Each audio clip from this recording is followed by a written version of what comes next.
This is a review of the Dayton Audio Sub 1200. It is a 120 watt, 12 inch home theater subwoofer. This is my overview slash review of the product.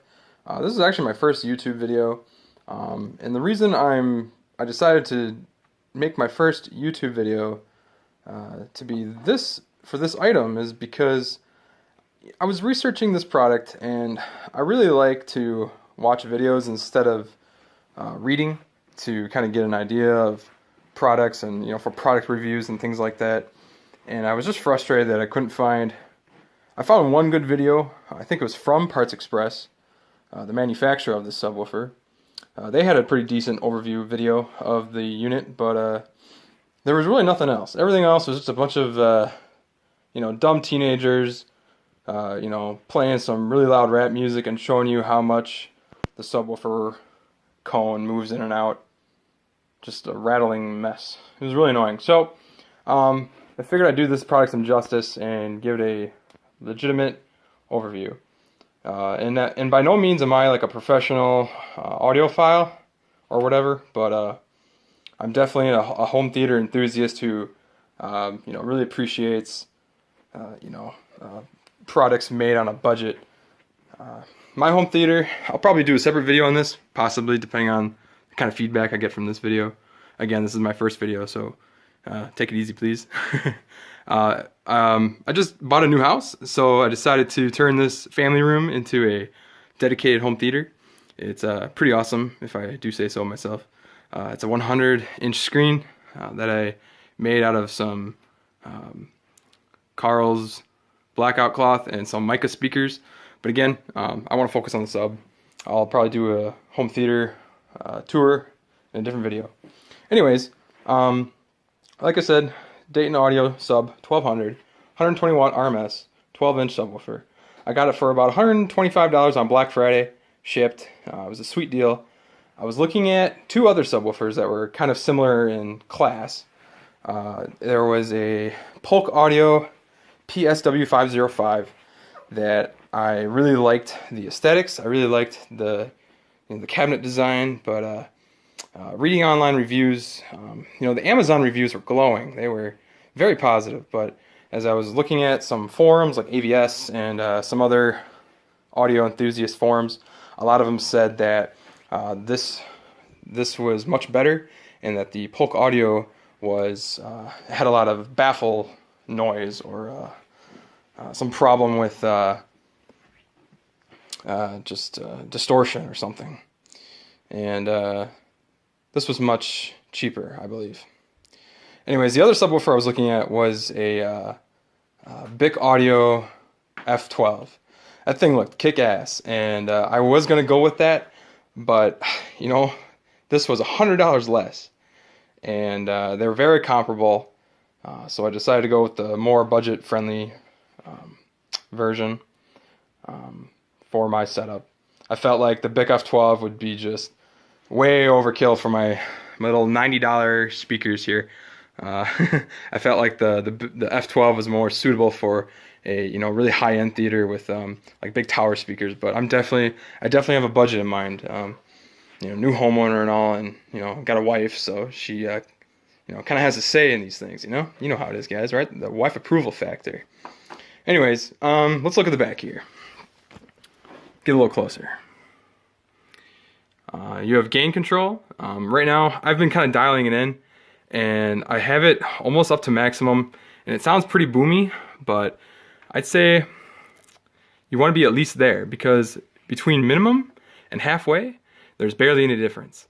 Once you get to about here, you really start to hear it, and then here it starts to get boomy, and then this, will make shit on your walls rattle. So, a crossover, I use the low frequency, I forget what they call it, LFE. So you're supposed to set the crossover to maximum, and then you control your crossover on your receiver. So set this to maximum if you're going to use this port, and then adjust the settings on your receiver for crossover. These are a nice option if you don't have a receiver. if you want to hook this up to like a pair of computer speakers that you already have, your computer speakers would go, or the speakers from the amp, your speaker connections go into here and then out to your speakers. And then this is where you would use the crossover to kind of dial in what frequencies you want the speakers to handle and what frequencies you want the subwoofer to handle, to kind of split it off. I've noticed that the auto power feature works really well. I've only had the subwoofer for 2 weeks, so excuse me for the lack of experience with this unit, but I had some time today. I figured I'd make this video really quick. So you can leave it on full time, but that probably will, use a little bit more power. If you leave it on auto, whenever the receiver detects a signal through your LFE, the subwoofer light will turn green. And when it auto powers off, it'll turn red. So, and then phase control, that just kind of reverses the frequency wave. I didn't really mess with that. I just left it at 0. You get a power cord that's permanently attached. It's 2-prong.